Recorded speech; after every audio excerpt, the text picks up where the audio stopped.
Okay, so isang pinagpalang buhay sa ating lahat, ang Ministeryo ng Mensahe ng Buhay.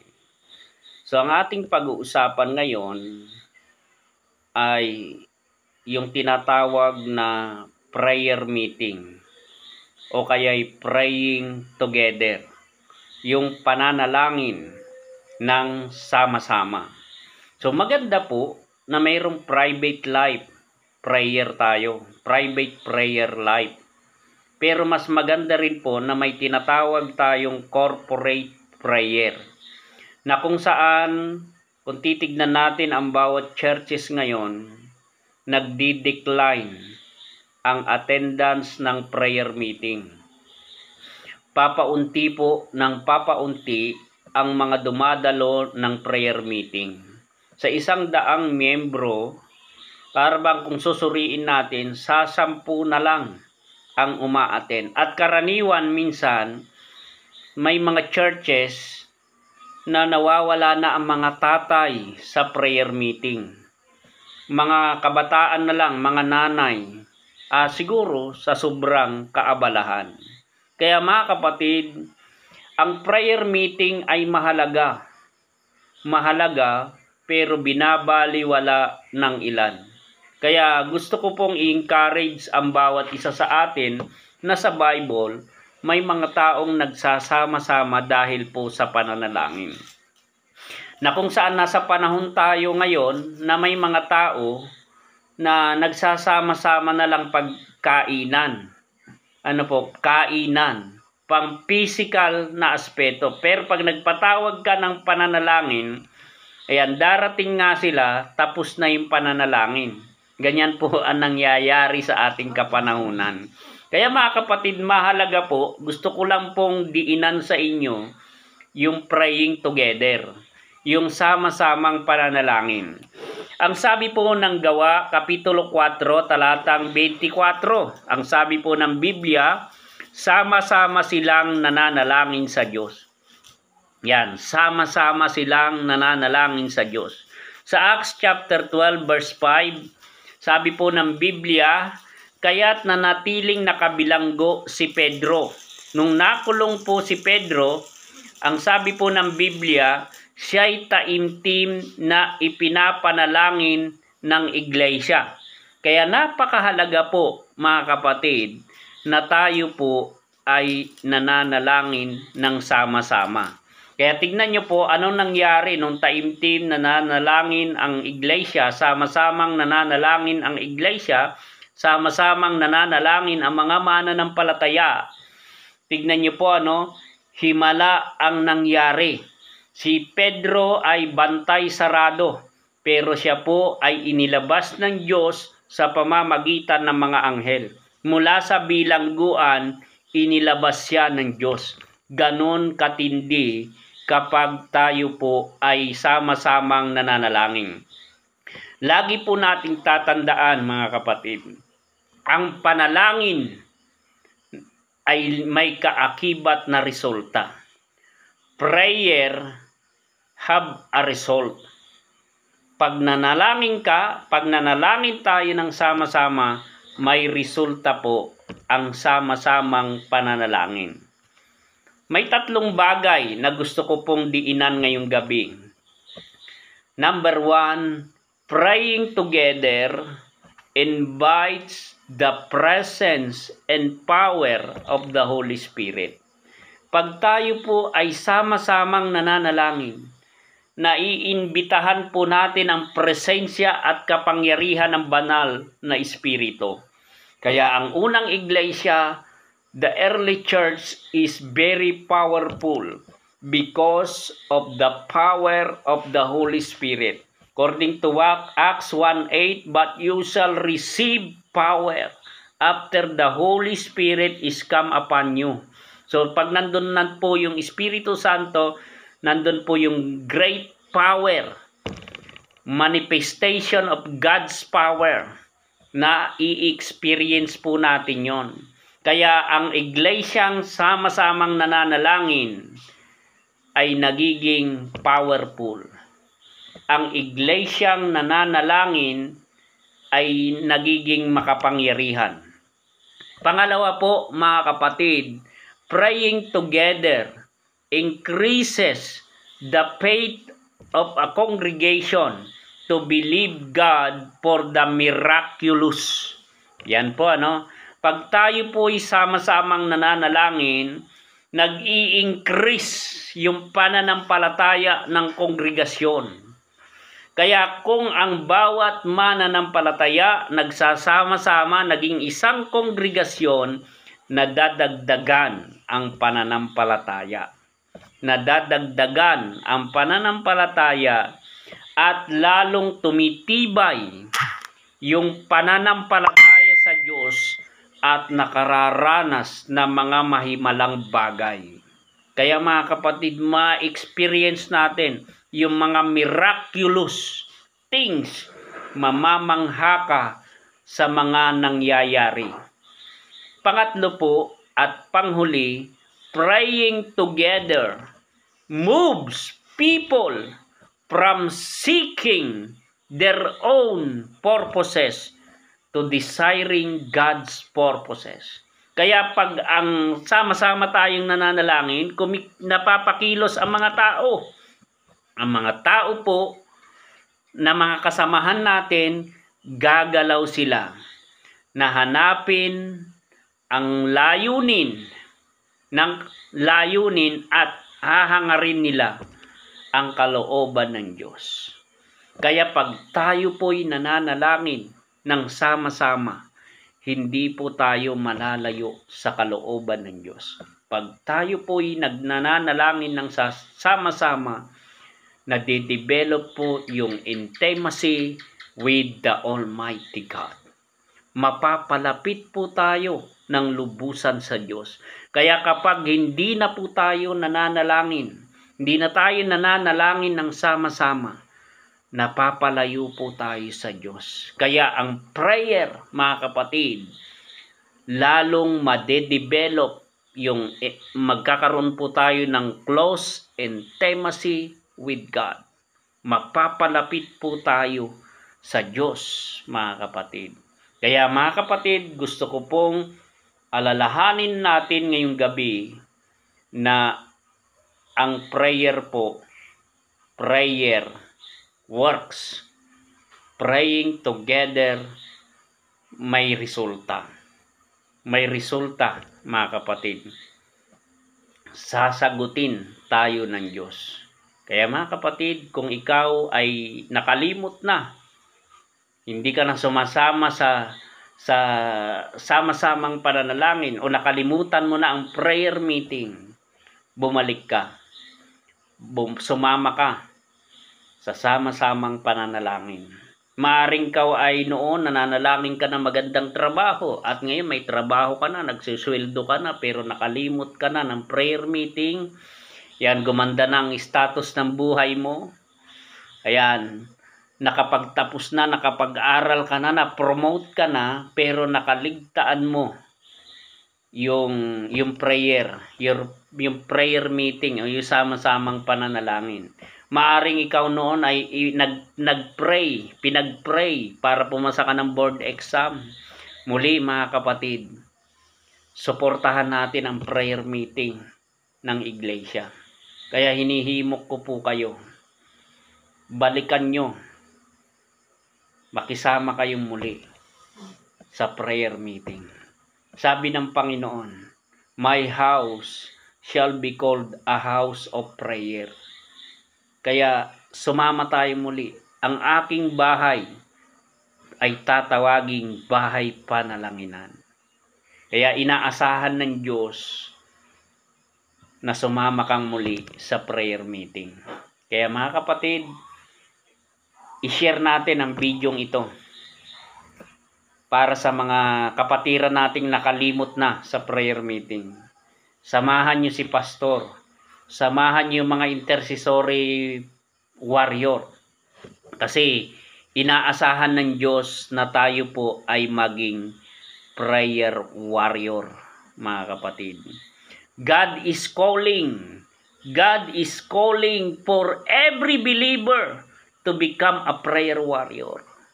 Prayer warrior. Kasi tumitindi na. tumitindi na ang mga nangyayari sa mundo. Tignan nyo, pati kidlat, nagagalit na. Pati bagyo, nagagalit na. Pati ulan, nagagalit na. Tumitindi na ang init. Kaya mga kapatid, wake up. Ito po'y wake up call.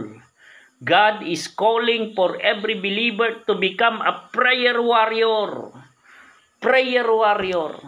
Hindi lang basta nananalangin, kundi nakikipagbaka sa pananalangin. Kaya mga kapatid, may intercessory sana tayo. Intercessory. Interception, saka intervention, mga kapatid.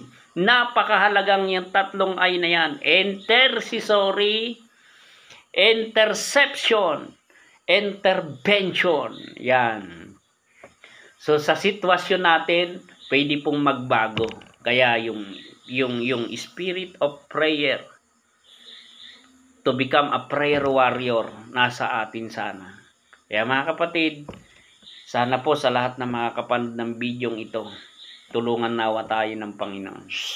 Sige, mag-alay tayo ng panalangin. Panginoon, i-bless nyo lahat ng mga kapanood ng bidyong ito sa mga kapatiran namin na hindi na nakakasama sa prayer meeting.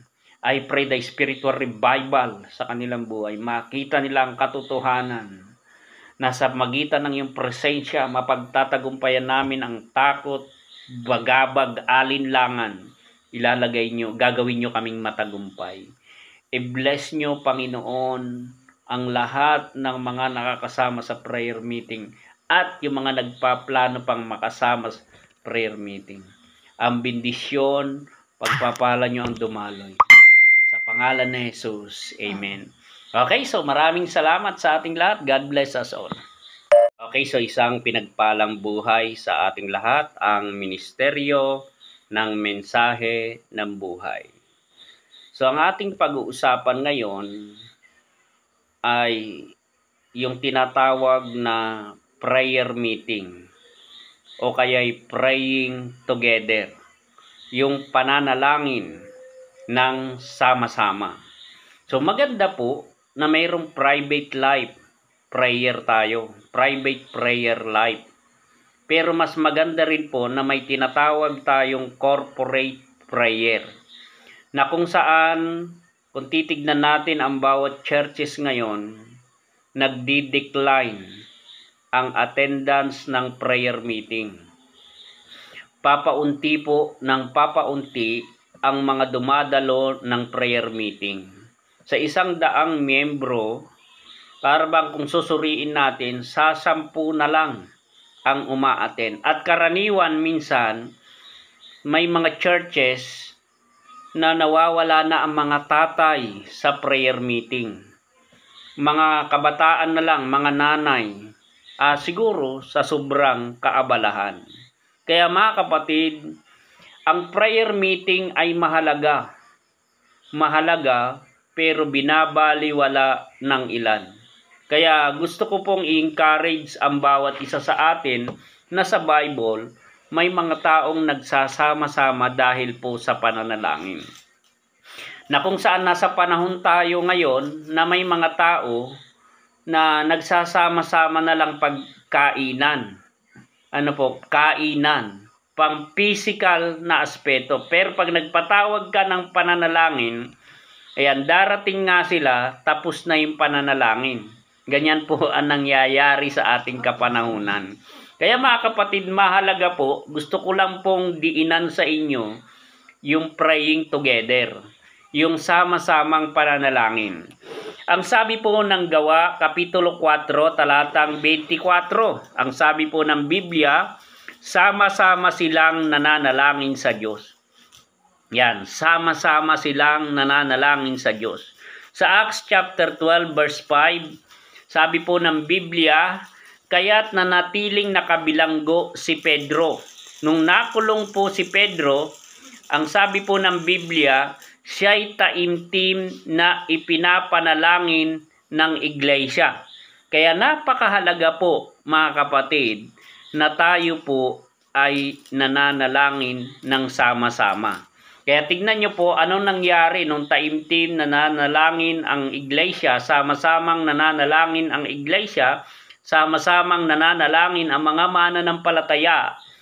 Tignan niyo po himala ang nangyari. Si Pedro ay bantay sarado, pero siya po ay inilabas ng Diyos sa pamamagitan ng mga anghel. Mula sa bilangguan, inilabas siya ng Diyos. Ganon katindi kapag tayo po ay sama-samang nananalangin. Lagi po nating tatandaan, mga kapatid, ang panalangin ay may kaakibat na resulta. Prayer have a result. Pag nanalangin tayo ng sama-sama, may resulta po ang sama-samang pananalangin. May 3 bagay na gusto ko pong diinan ngayong gabi. Number 1, praying together invites the presence and power of the Holy Spirit. Pag tayo po ay sama-samang nananalangin, naiimbitahan po natin ang presensya at kapangyarihan ng banal na Espiritu. Kaya ang unang iglesia, the early church, is very powerful because of the power of the Holy Spirit. According to Acts 1:8, but you shall receive power after the Holy Spirit is come upon you. So pag nandun po yung Espiritu Santo, nandun po yung great power, manifestation of God's power, na i-experience po natin yon. Kaya ang iglesyang sama-samang nananalangin ay nagiging powerful. Ang iglesyang nananalangin ay nagiging makapangyarihan. Pangalawa po, mga kapatid, praying together increases the faith of a congregation to believe God for the miraculous. Yan po, Pag tayo po ay sama-samang nananalangin, nag-i-increase yung pananampalataya ng kongregasyon. Kaya kung ang bawat mananampalataya nagsasama-sama, naging isang kongregasyon, nadadagdagan ang pananampalataya.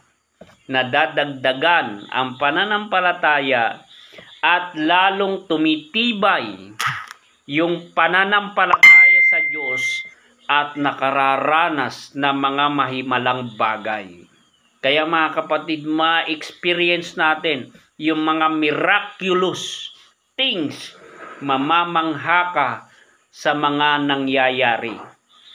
Pangatlo po at panghuli, praying together moves people from seeking their own purposes to desiring God's purposes. Kaya pag ang sama-sama tayong nananalangin, napapakilos ang mga tao. Ang mga tao po na mga kasamahan natin, gagalaw sila na hanapin ang layunin at hahangarin nila ang kalooban ng Diyos. Kaya pag tayo po'y nananalangin ng sama-sama, hindi po tayo malalayo sa kalooban ng Diyos. Pag tayo po'y nananalangin ng sama-sama, nade-develop po yung intimacy with the Almighty God. Mapapalapit po tayo ng lubusan sa Diyos.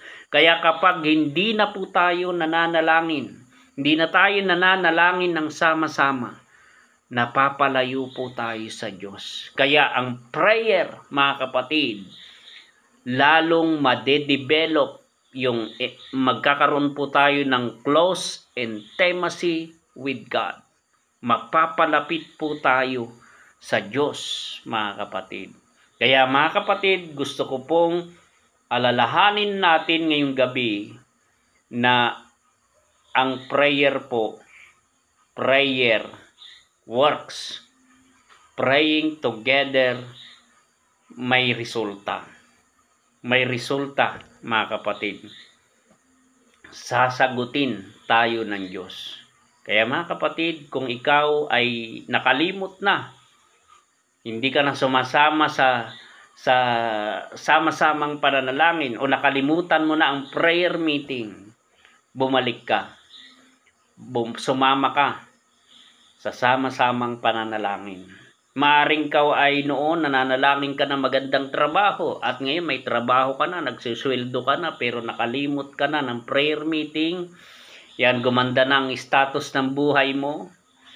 Ayan, nakapagtapos na, nakapag-aral ka na, na-promote ka na, pero nakaligtaan mo yung prayer, yung prayer meeting o yung sama-samang pananalangin.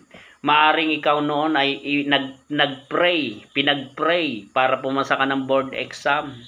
Muli mga kapatid, suportahan natin ang prayer meeting ng iglesia.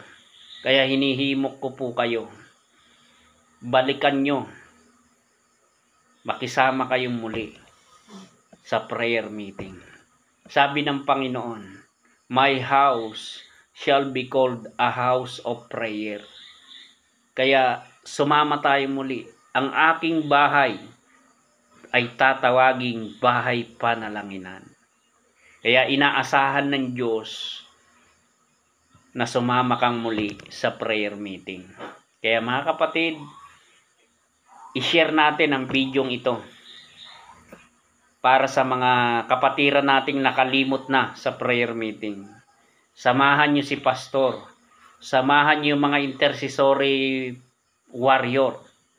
Kasi inaasahan ng Diyos na tayo po ay maging prayer warrior, mga kapatid.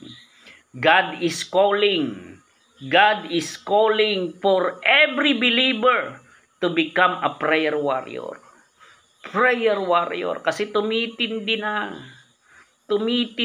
ang mga nangyayari sa mundo. Tignan nyo, pati kidlat nagagalit na, pati bagyo nagagalit na, pati ulan nagagalit na, tumitindi na ang init. Kaya mga kapatid, wake up. Ito po ay wake up call. God is calling for every believer to become a prayer warrior. Prayer warrior.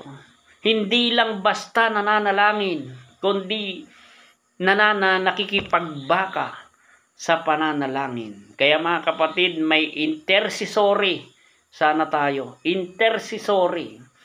Interception, saka intervention, mga kapatid.